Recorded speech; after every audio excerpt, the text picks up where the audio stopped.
ನನ್ನ ಹುಟ್ಟೂರು ಧಾರವಾಡ ಜಿಲ್ಲೆ ಹುಬ್ಬಳ್ಳಿ ತಾಲೂಕಿನ ಚಬ್ಬಿ ಅನ್ನೋ ಗ್ರಾಮದಲ್ಲಿ ಹುಟ್ಟಿದ್ದೀನಿ ನಾನು ಧಾರವಾಡ ಯೂನಿವರ್ಸಿಟಿಗೆ ಹೋದ್ರೆ ಯೂನಿವರ್ಸಿಟಿ ಹಿಂದ್ಗಡೆ ಒಂದು 2-3 ದೊಡ್ಡ ಏರಿಯಾಗಳು.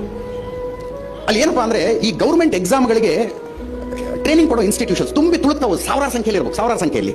ಈ ರಾಜಸ್ಥಾನದ ಕೋಟಕ್ಕೆ ಹೋಗ್ತಾರಲ್ಲ ದೇಶದ ಮೂಲೆಗಳಿಂದ, ಹಂಗೆ ಧಾರವಾಡಕ್ಕೆ ಹೋಗ್ತಾರೆ ಎಕ್ಸಾಮ್ ಪ್ರಿಪರೇಷನ್ಗೆ ಅಂತ. ನನಗೆ ಆ ಮಕ್ಕಳನ್ನ ನೋಡಿದ್ರೆ ಹೊಟ್ಟೆಲ್ ಸಂಕಟ ಆಗುತ್ತೆ ಆ ಮಕ್ಕಳನ್ನ ನೋಡಿದ್ರೆ. ಬಂದಾಗ ಹೇಳ್ತಿರ್ತಾರೆ UPSC ಪ್ರಿಪೇರ್ ಆಗ್ತಿದೀವಿ ಅಂತ. ಆಮೇಲೆ KS ಓದ್ತಿದೀವಿ ಸರ್ ಅಂತಾರೆ.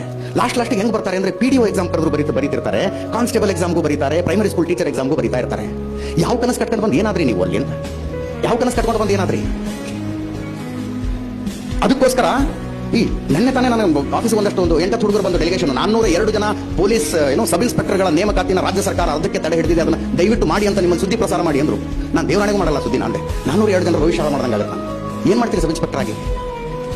ಏನೋ ಬಂದೋಬಸ್ತ್ನಲ್ಲಿ ಸಮಸ್ಯೆ ಆಯಿತು ಅಂತ IPS ಆಫೀಸರ್ಗಳ ಮೇಲೆ ಮುಖ್ಯಮಂತ್ರಿಗಳ ಕೈ ಎತ್ತೋ ಪರಿಸ್ಥಿತಿ ನಾವು ಬದುಕ್ತಿರುವಾಗ ಸಬ್ ಇನ್ಸ್ಪೆಕ್ಟರ್ ಆಗಿ ಮಾಡೋರೇನಿದೆ? ಸರ್ಕಾರಿ ನೌಕರಿ ಆತ್ಮಹತ್ಯೆಗೆ ಸಮ. ನನ್ನ ಹೇಳಿಕೆಯ ಬಗ್ಗೆ ಚರ್ಚೆಗಳಾದ್ರೆ ಆಗಲಿ. ಸರ್ಕಾರಿ ನೌಕರಿ ಆತ್ಮಹತ್ಯೆಗೆ ಸಮ. ಮಾಡೋದಿದ್ರೆ ಪ್ರೈವೇಟ್ ಜಾಬಿಗೆ ಹೋಗಿ.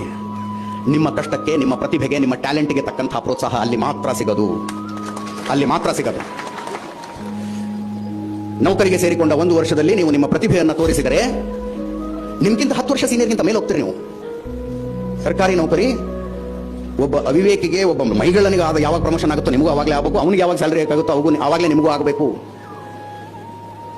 ಈ ರಾಜ್ಯದಲ್ಲಿ 2,20,00,000 ಉದ್ಯೋಗಗಳನ್ನು ಖಾಸಗಿ ಕ್ಷೇತ್ರ ಕೊಟ್ಟಿದೆ, 7 ಲಕ್ಷ ಉದ್ಯೋಗಗಳನ್ನು ಸರ್ಕಾರಿ ಕ್ಷೇತ್ರ ಕೊಟ್ಟಿದೆ. ಇನ್ನು ಕೊಟ್ಟರು ಹಬ್ಬ ಅಂದ್ರೆ 2 ಲಕ್ಷ ಉದ್ಯೋಗಗಳನ್ನು ಕೊಡಬಹುದು. ಆ ಉದ್ಯೋಗ ತಗೊಳ್ಳೋದಕ್ಕೆ ಹಗಲು ರಾತ್ರಿ ಜನ ಚಡಪಡಿಸ್ತಿದ್ದಾರೆ, ಓದ್ತಿದ್ದಾರೆ, ಕೋರ್ಟ್ಗೆ ಅಪ್ಲಿಕೇಶನ್ ಹಾಕ್ತಾರೆ, ಫ್ರೀಡಂ ಪಾರ್ಕಿಗೆ ಒಂದು ಪ್ರತಿಭಟನೆ ಕೂತ್ಕೋತಾರೆ. ಇದನ್ನು ಹುಚ್ಚುತನ ಅನ್ನೋದೇ ಇನ್ನೇನು ಅನ್ಬೇಕು. ಹೊಸ ದೇಶದಲ್ಲಿ ನಾವು ಬದುಕ್ತಾ ಇದ್ದೀವಿ. ಪ್ರಪಂಚದಲ್ಲೇ ಅತಿ ಹೆಚ್ಚು ಬಿಲಿಯನೇರ್ಗಳ ಭಾರತದಲ್ಲಿದ್ದಾರೆ. ನಂಬರ್ 1 ಅತಿ ಹೆಚ್ಚು ಬಿಲಿಯನೇರ್ಗಳ ಭಾರತದಲ್ಲಿದ್ದಾರೆ. ಹಾಗೆ ಬಿಲಿಯನೇರ್ಗಳ ಆದವರ ಪೈಕಿ 87% ಫಸ್ಟ್ ಜನರೇಷನ್ ಬಿಲಿಯನೇರ್ಸ್. 87% ಜನ ಫಸ್ಟ್ ಜನರೇಷನ್ ಬಿಲಿಯನೇರ್ಸ್. ಅವರಿಗೆ ಕುಟುಂಬದ ಆಸ್ತಿ ಬಂದಿಲ್ಲ, ಅವರ ಅಪ್ಪ ಕೋಟ್ಯಾಧೀಶ ಆಗಿರಲಿಲ್ಲ, ಅವರ ಅಪ್ಪ ಏನೋ ಬಿಸ್ನೆಸ್ ಎಂಪೈರ್ನ ಕಟ್ಟಿ ಇಟ್ಟಿರಲಿಲ್ಲ. ನನ್ನ ಮಗ ಬಂದು ಆಳ್ತಾನೆ ಅಂತ. ನಿಮ್ಮಂಥವರ ಮನೆಯಿಂದ ಬಂದಂಥವರು ಇವತ್ತು ಉದ್ಯಮದ ಜಗತ್ತನ್ನು ಆಳ್ತಾ ಇದ್ದಾರೆ. ಪ್ರೇರಣೆ ಆಗಬೇಕಾಗಿರೋದು ಅವ್ರು ಪ್ರೇರಣೆ ಆಗ. ಎಲ್ಲೋ ವಯನಾಡಿನಲ್ಲಿ ಮುಸ್ತಫಾ ಅನ್ನೋ ಹುಡುಗ, ಅವರಪ್ಪ 50 ರೂಪಾಯಿ ಕೂಲಿ ಮಾಡ್ತಿದ್ದಂತೆ.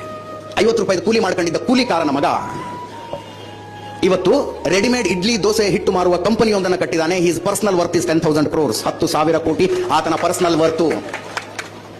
ಒರಿಸ್ಸಾದ 2 ಟೈರ್ ಸಿಟಿಯಿಂದ 2ನೇ ಹಂತದ ಪಟ್ಟಣದಿಂದ 65 ರೂಪಾಯಿ ಜೇಬಲ್ ಇಟ್ಕೊಂಡು ಬಂದಂತಹ ಒಬ್ಬ ಹುಡುಗ ಅತಿ ದೊಡ್ಡ ಲಾಡ್ಜಿಂಗ್ ಬಿಸ್ನೆಸ್ ಅನ್ನ ಈ ದೇಶದಲ್ಲಿ ಕಟ್ಟಿದ. ಆತನ ಪರ್ಸನಲ್ ವರ್ತ್ 14,000 ಕೋಟಿ ರೂಪಾಯಿ.